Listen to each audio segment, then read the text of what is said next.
श्रावण मास महात्म्य के प्रथम 7 अध्यायों में विभिन्न प्रकार के व्रतों को जानने के बाद 8वें अध्याय में बुधवार और गुरुवार व्रत के बारे में बताया है।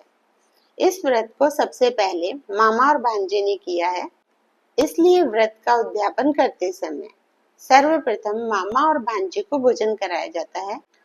बुधवार और गुरु बृहस्पति जी ने प्रत्यक्ष दर्शन देकर मामा और भांजे को बताया है कि 7 वर्ष तक इस व्रत को करने के पश्चात जो भी मामा और भांजे को पहले भोजन कराएगा वह उत्तम सिद्धियों को प्राप्त करेगा। कर्पूर गौरम करुणावतारम संसार सारम भुजगेन्द्रहारम सदा वसंतम हृदयारविंदे भवं भवानी सहितं नमामि भवं भवानी सहितं नमामि। सावन मास महात्म्य में 8वां अध्याय बुधवार और बृहस्पतिवार व्रत की कथा।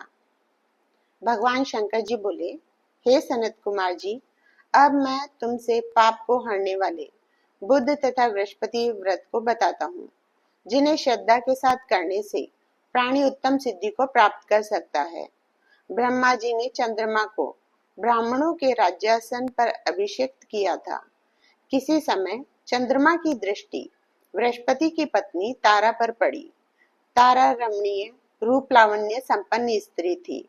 चंद्रमा उसके रूप लावण्य पर मोहित हो काम के वश में हो गए। चंद्रमा ने देवताओं की गुरु पत्नी को जबरदस्ती अपने घर में रख लिया। कुछ काल पश्चात उससे एक पुत्र पैदा हुआ। पुत्र का नाम बुध रखा गया।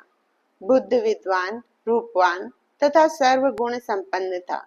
देवगुरु बृहस्पति अपनी पत्नी को खोजते हुए चंद्रमा के निवास पर पहुंचे। वहां उन्होंने अपनी पत्नी तारा को देखा। बृहस्पति चंद्रमा से बोले, तुमने गुरु पत्नी के साथ गमन किया है, इस पाप से तुम कैसे बचोगे? इस महापाप की ओर तुम्हारी बुद्धि कैसे प्रवृत्त हो गई? अब तुम चुपचाप मेरी पत्नी को मुझे लौटा दो और तुम इस पाप से बचने के लिए प्रायश्चित करो। यदि तुम ऐसा नहीं करते हो तो मैं तुम्हारी शिकायत इंद्र से करूंगा। बृहस्पति जी के कहने पर भी चंद्रमा उनकी पत्नी को लौटाने को तैयार नहीं हुआ, तो देवगुरु ने राजा इंद्र से चंद्रमा की शिकायत कर दी कि इसने मेरी पत्नी का अपहरण कर लिया है। हे इंद्र, आप देवराज हैं, आप चंद्रमा से कहकर मेरी पत्नी मुझे वापस दिलवाएं। ऐसा न करने पर चंद्रमा ने जो पाप किया है वह आपको लगेगा, क्योंकि राज्य का पाप शास्त्र के अनुसार राजा को ही भोगना पड़ता है। देवराज इंद्र ने चंद्रमा को बुलाया और उसे आज्ञा दी कि तुम देवगुरु बृहस्पति जी की पत्नी तारा को लौटा दो। किसी दूसरे की पत्नी के साथ गमन करने को पाप माना जाता है तथा गुरु पत्नी के साथ गमन करना महापाप है। देवराज इंद्र का आदेश पाकर चंद्रमा गुरु पत्नी तारा को बृहस्पति को लौटाने को तैयार हो गया, परंतु तारा से उत्पन्न अपना पुत्र मैं वापस नहीं करूंगा। चंद्रमा की बात सुनकर देवताओं को संशय हो गया कि यह किसका पुत्र है। इस बात की पुष्टि तो तारा ही कर सकती है कि यह किसका पुत्र है। देवताओं ने तारा को बुलाकर पूछा, हे कल्याणी, तुम सच सच बताओ, यह पुत्र किसका है? लज्जायुक्त होकर तारा ने कहा, यह बालक चंद्रमा का औरस तथा बृहस्पति जी का क्षत्रज पुत्र है। अब आप जिसको ठीक समझें उसे इस बालक को सौंप दीजिए। तारा की बात सुनकर बालक बुध को चंद्रमा को सौंप दिया। इससे गुरु बृहस्पति जी खिन्न हो गए। उन्हें खिन्न देखकर देवों ने दोनों को वर दिया। चंद्रमा से कहा, यह तुम्हारा पुत्र है, अब तुम घर जाओ। चंद्रमा तथा बृहस्पति पुत्र बुध ग्रह होगा। हे आचार्य, और भी शुभ वर को ग्रहण करो। जो प्राणी दोनों का मिलाकर एक साथ व्रत करेगा उसे सब सिद्धियों की प्राप्ति होगी। भगवान शिव जी के प्रिय मास श्रावण में जो लोग बुधवार और गुरुवार के दिन अर्चना करेंगे उनके खजाने भरे रहेंगे तथा उनका कभी क्षय नहीं होगा। नैवेद्य दही भात से दोनों मूर्तियां लिखनी चाहिए। जो दोनों मूर्तियों को झूले पर रखकर अर्चना करता है वह दीर्घायु तथा संपूर्ण गुणों से युक्त पुत्र प्राप्त करता है। पाकशाला में लिखकर अर्चना करने से पाक वृद्धि और देवागार में लिखकर अर्चना करने से देवताओं की दया होती है। सोने के कमरे में लिखकर अर्चना करने से पत्नी का वियोग कभी नहीं होता। इस प्रकार यथा स्थान पर उसका फल प्राप्त होता है। 7 वर्ष तक व्रत करने के पश्चात उसका उद्यापन करना चाहिए। उद्यापन में पहले रात में जागरण करना चाहिए। सोने की प्रतिमा का निर्माण कर विधि पूर्वक अर्चना करनी चाहिए। षोडश उपचार द्वारा अर्चना कर हवन करना चाहिए। तिल, घी तथा खीर प्रज्वलित अग्नि में देनी चाहिए। चिंचिड़ा तथा पीपल की समिधाओं से हवन करके पूर्णाहुति डालनी चाहिए। इसके बाद मामा भांजे को भोजन कराकर अन्य ब्राह्मणों को भोजन कराना चाहिए। ब्राह्मणों को दक्षिणा देकर उन्हें हाथ जोड़कर विदा करने के बाद स्वयं भोजन करना चाहिए। इस प्रकार 7 वर्ष तक व्रत करने वाला प्राणी सब इच्छाओं को प्राप्त कर लेता है।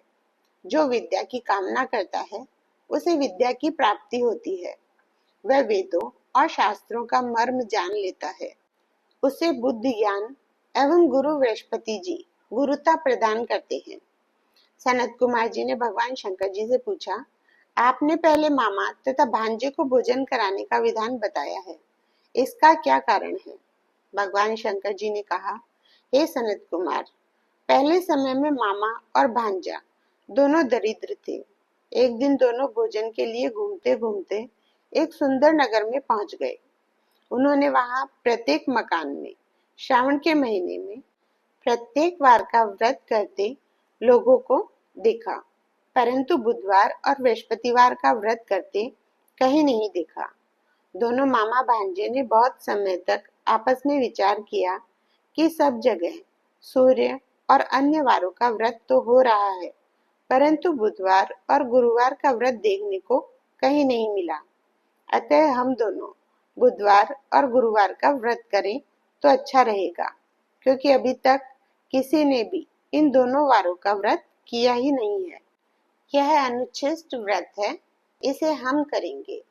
लेकिन विधि विधान न जानने के कारण दोनों संशय में पड़ गए। तब रात्रि में उन्हें विधि विधान का स्वप्न में पता चल गया।